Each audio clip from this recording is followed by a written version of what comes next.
for a show like ours, you look at other shows that are as iconic, or even just like Charmed, or, you know, One Tree Hill, or you take shows that were like cult followed by so many and like so important to so many fans, and you tear back those layers and see all the shit that happened on those sets too. Like it's not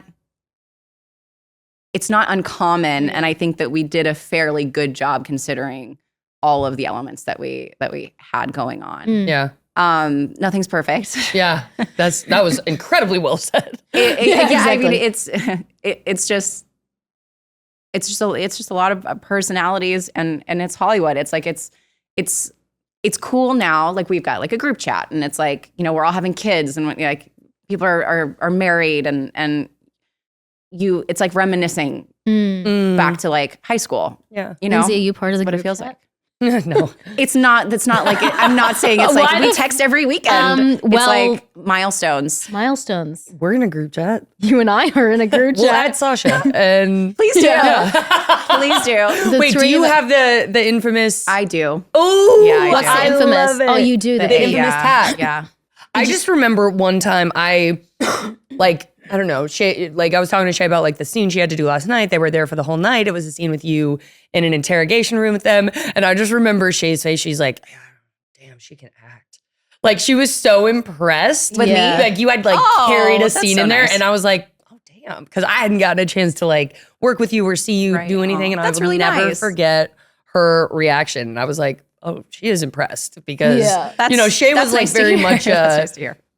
It took a little bit to impress her, I feel like. But I was like, okay. You're like, I want to impress you. Yeah. I think Troy and I always had a lot of fun with our scenes.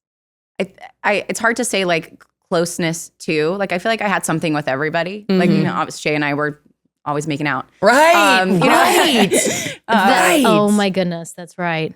Well, So maybe the it was Edison after one thing of those was- scenes. Never mind. Yeah, exactly. She can really act. So what was that like? Did you have your first kiss on the show on screen? No. No. Yeah. Okay. It was such an important storyline. I'm glad that I got to do it. Yeah. I'm glad that we did it in general. There was a lot of things that I'm happy about as far as the way that they tackled that.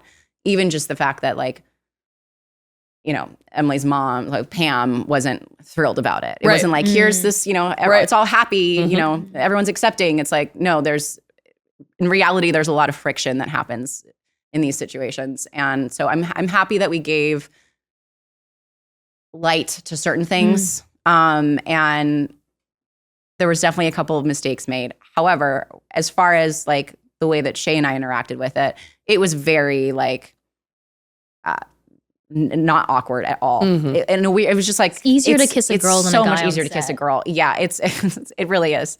I It feel just like they didn't feel- understand. They're not. I mean, I'm not saying that men are leechy, but it's just there's like a different sensibility to it, and It's like softness and sweetness. softness is a good way of explaining it. Where it's like there's nothing. You're not really worried about anything. Like the things that you're worried about are like the scene or like did that look right maybe, but not. There's not no at one- all. Other opposite sex intimidation or any of those dynamics coming into play. So it felt very comfortable. Yeah. I was very aware of like the Allison side of it because it's a tricky one for as a character to make it seem very genuine just because it's a little shit. Yeah. Allison was just I mean, continuing to find redemptive arcs or ways exactly to right like the softness in it. Like I haven't.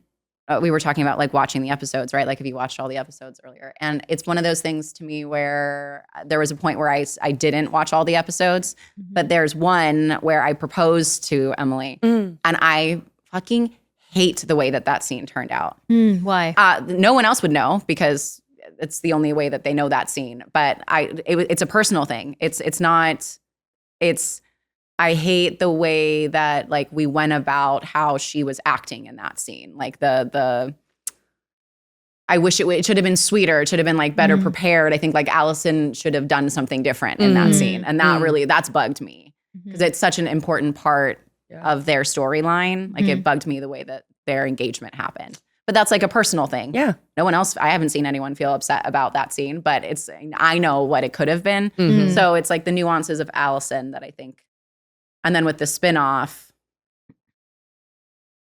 She got divorced. Like I know. I thought about the like the third spin-off. scene or the third episode. They were like signing divorce papers. I was like, Do you feel that when you did the spinoff, obviously you had such high hopes for it, and did you know from the get-go that it wasn't gonna be as big a deal as Pretty Little Liars, or did you feel like it could have the same legs?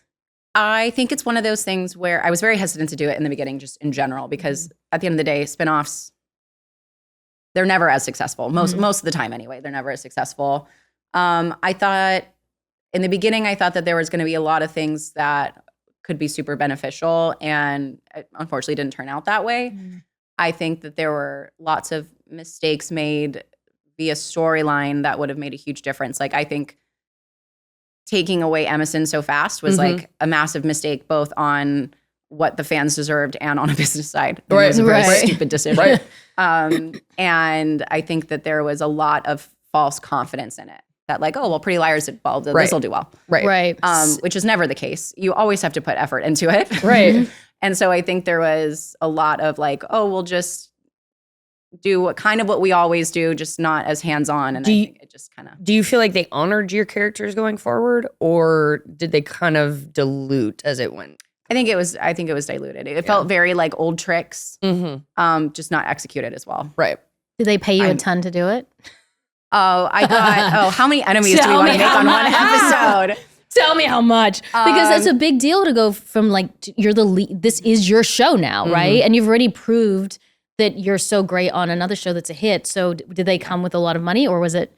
I got a really fun note back that was like, it was supposed to make me feel good. It was, congratulations, you are now the highest paid actress on Freeform. Oh, great. I'm earning the same as what I earned on Pretty Little Liars. And now that now that Pretty Little Liars is over, I'm the top earner on the network. But it's the female. So I was like, okay, hold on. So what's the male? Wait, I'm the top female. I'm not the top like earner on the network. I was the top female. What? So I was like, did the men what on does Pretty that Little Liars mean? make more than the women? That's an unfair thing. It's unfair and not unfair. I don't think that they made more in a total, but per episode.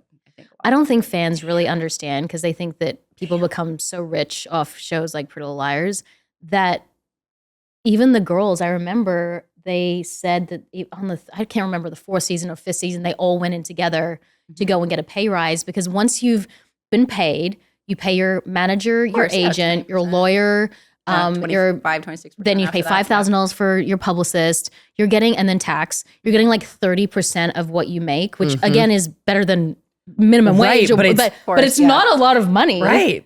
Well, on top of that, it's one of those things where it's hard. You look at a show like Pretty Little Liars and how successful it was worldwide, and then you compare it to shows where you know they are getting more money for what they're doing, either the same success or less success, and you're like, they're earning, I'm not even kidding, 10 times, 20 times, sometimes more than what we were earning. And we're doing more episodes, so we're spending more time on set, not able to do other things. And it's just kind of like, and then, not getting syndication and all the things. Do you get residuals? Do you guys get residuals? I do. I get residuals now from HBO Max. You didn't get them before? Oh, when it went to Netflix, we didn't. I got residuals. I did too. That's Not the only Netflix. reason I was. You wanted it from Freeform I used to get like That might have been random, from like a $10,000 check. before Netflix. Always, since I started. Well, I got residuals before when they were rerunning them on Freeform. Gotcha. But there was a 3-year period where it was when on the show Netflix. was ending. Yeah, that they sold it to Netflix, and then those 3 years we didn't get anything because there were no streaming laws to cover us for that. I feel like I've That was steadily gotten a paycheck from, but not 10. Like I'm nothing, glad. but No, like but steadily. not a lot. Is But there like a recurring? Is it a different so contract? we weren't series regulars. Right. Oh, maybe I that was is the asked to difference. be a series regular, and I turned it down. That might have been the difference. I wonder how The that different. works. I know Nickelodeon is totally different, but like as main characters on Nickelodeon, we don't get paid residuals, but all of the That's true. supporting characters still do. Why is That was a clause I thought was specific to Nickelodeon. Interesting. But that's so Yeah, that's so so anything that's interesting. rerun on like Freeform or whatever, Wow. we'll get Yeah. residuals from that. Yeah. But yeah, that Netflix period. Yeah. I always used to think, because I thought, well, if the girls didn't get paid that much on the show, they're probably getting a butt ton. Because I thought, well, if I'm getting checks, then they're getting, I was in 57 episodes. They were in 150, right? Mhm. So, no, yes, 57. So they're getting 3 times and then probably more money because their deal's probably better. I thought everyone's getting all these crazy checks coming in. Well, I mean, Not I'm sure you get a fatty residual check before that, but then that 3-year span, if you broke it down, including those 3 years, I bet it's Right. like similar. So to, now with like the strike being over, it's not from Pretty Little Liars, it's just from other things I've done on Netflix. Now that I'm getting residuals from Netflix, I'm like, holy shit, I'm doing the same math where I'm like, if we were getting residuals from Netflix at the peak at that time, if these checks are this size, I can't even imagine what the checks would have been Yep. for Pretty Little Liars. Yep. Yeah. Yep. Interesting.